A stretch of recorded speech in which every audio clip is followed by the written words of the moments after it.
आपण बघत आहात धुमाकूळ महाराष्ट्र न्यूज, मराठी बातमी आपल्या हक्काची। जागतिक ग्रंथ दिन साजरा। प्रख्यात साहित्यिक विलियम शेक्सपियर यांचा जन्मदिन जागतिक पुस्तक दिन म्हणून साजरा करण्यात आलाय। या कार्यक्रमाचे अध्यक्ष सुभाष चौधरी हे होते, तर प्रमुख पाहुणे दत्तराव जाधव, सुनील मुरक्या हे होते। अध्यक्ष व पाहुण्यांच्या हस्ते भारतीय ग्रंथालय शास्त्राचे जनक डॉक्टर SR रंगनाथन यांच्या प्रतिमेस पुष्पहार घालून अभिवादन करण्यात आले। नंतर अध्यक्ष व पाहुण यांच्या हस्ते फीत कापून ग्रंथ प्रदर्शनाचे उद्घाटन करण्यात आले।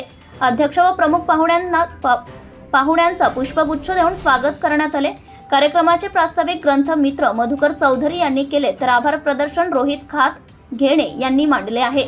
यावेळी कार्यक्रमाचे माणिकराव चौधरी, दिलीपराव चौधरी, विठ्ठल चौधरी, रामेश्वर शिंपले, गोपाळ सूर्यवंशी, मारुती राऊत, गजानन पाचलेगावकर, श्रीधर गायकवाड, गजानन आडणे, AG कनकुटे, मयूर टाक तसेच वाचनालयाचा